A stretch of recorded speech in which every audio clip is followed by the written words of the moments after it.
दर्शकों, जगत गुरु संत रामपाल जी महाराज के अद्भुत अलौकिक सत्संग प्रवचनों ने हिंदुस्तान में ही नहीं बल्कि विश्व में एक आध्यात्मिक ज्ञान की क्रांति ला दी है। लाखों श्रद्धालुओं ने हमें इन सत्संगों के प्रसारण के लिए बधाई पत्र भेजे हैं। इसके साथ साथ कुछ श्रद्धालुओं ने कुछ शंकाएं भी हमारे को भेजी हैं।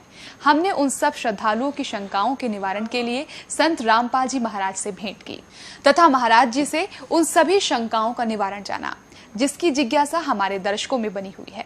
तो आइए अब जानते हैं परम पूज्य जगत गुरु तत्वदर्शी संत रामपाल जी महाराज से आपकी हर शंका का समाधान। महाराज जी, हमने सुना है कि आप जी श्री ब्रह्मा जी, श्री विष्णु जी, श्री शिव जी आदि देवताओं की पूजा छुड़वाते हैं, क्या ये उचित है? ब्रह्मा विष्णु महेश को हम छुड़वा सकते हैं? हम कोई बालक हैं?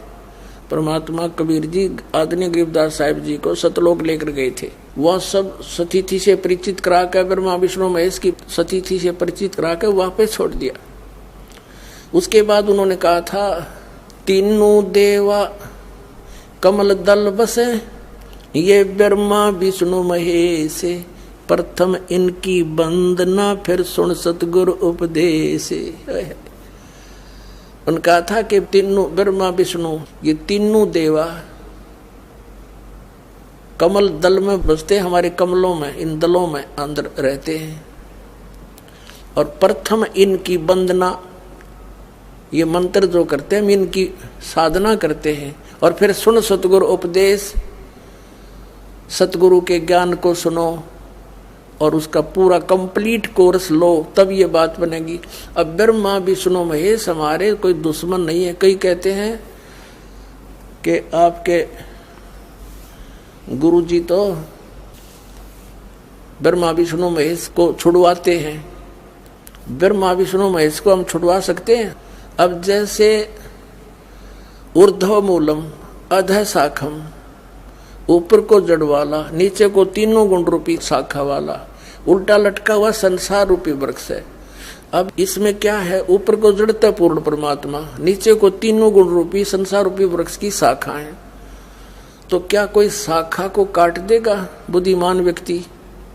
पेड़ की शाखा को कोई काटने की कहेगा कि इसको तो फेंक दो काट के, फिर लटका के करेंगे बाकी का हम? तो कहने का भाव ये है कि जैसे परमात्मा कहा करते कि जैसे हमने भक्ति रूपी पौधा बीजना है और हम नर्सरी से कोई पौधा लाए, कैसे बीजेंगे? उसको गड्ढा खोदेंगे और उस गड्ढे में उसको जड़ों की तरफ से दबाकर मिट्टी में, फिर उस जड़ों की मूल की सिंचाई करेंगे।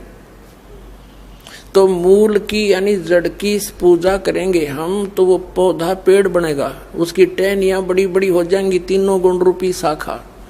तो उन शाखाओं का फल लगेगा, और फल के लिए हम सारा प्रोसेस अपना कर रहे हैं, फल प्राप्ति के लिए हम कर रहे हैं। तो वो हमने तोड़ने नहीं होते, हमने ऐसे करना है, अपनी way of worship according to the spiritual करना है, शास्त्रों के अनुसार करना। देखना, ये समझ लो हम एक पौधा लाए तो ये है बुद्धिमता। जड़ों को गमले में यानी मिट्टी में डाला, दबा दिया और पूजा शुरू कर दी, सिंचाई। ये जड़ कबीर परमात्मा है इस संसार रूपी वृक्ष की। अब ये हमने जड़ों को पूजना है। इन ब्रह्मा विष्णु महेश की पूजा नहीं, हम क्या कर रहे हैं? ऐसे कर रहे हैं। यह बता बाल कौला काम कर रखे हमने, हंसी नहीं आवे। हम ऐसी पूजा कर रहे हैं, उल्टा काम कर लिया हमने। ब्रह्मा विष्णु महेश को हम इष्ट रूप में पूज रहे हैं, गमले में ला दिए ब्रह्मा विष्णु महेश और ये पूजा कर रहे हैं। तो कोई क्या कहेगा? समझदार व्यक्ति ने कहा सीधा कर ले इसने, और वो लड़े, हट जा दूर, खबरदार तूने क्या कर दिया। अब देखो जड़ छोड़ दी हमने, अब जड़ ऊपर रहेगी तो भक्ति रूपी पौधा सूख गया, ये यूजलेस है। ये शास्त्र विधि को त्याग कर शास्त्र विरुद्ध साधना है, ये उल्टा बीजा हुआ भक्ति रूपी पौधा। और हमने ऐसे करने को कहा, तो इसमें इसकी पूजा करेंगे भगवान कबीर साहब की, फिर हमारे शास्त्र अनुकूल कर्म बनेंगे। शास्त्र अनुकूल संस्कार होने से ये फल ब्रह्मा विष्णु महेश ने देना हमारे को, क्योंकि यहाँ के ये प्रधान है, इविन का फल लगेंगे। अब इसका प्रमाण देते हैं। अपने आत्मा परमात्मा ये कहा करते, तुम साधना ठीक करो, और फिर आपको लाभ होगा पूरा। अब तुम साधना कर रहे हो उनकी जो आपको कुछ दे ही नहीं सकते। अब जैसे आप किसी फैक्ट्री मालिक की नौकरी कर रहे हो, तो नौकरी उसकी कर रहे हो, आपकी हाजिरी लगकर तनख्वाह बनकर कैशियर के पास आती है, अकाउंटेंट के पास आती है। अब तनख्वाह तो देंगे अकाउंटेंट और वो कैशियर, लेकिन वो देंगे आपका वर्क डन।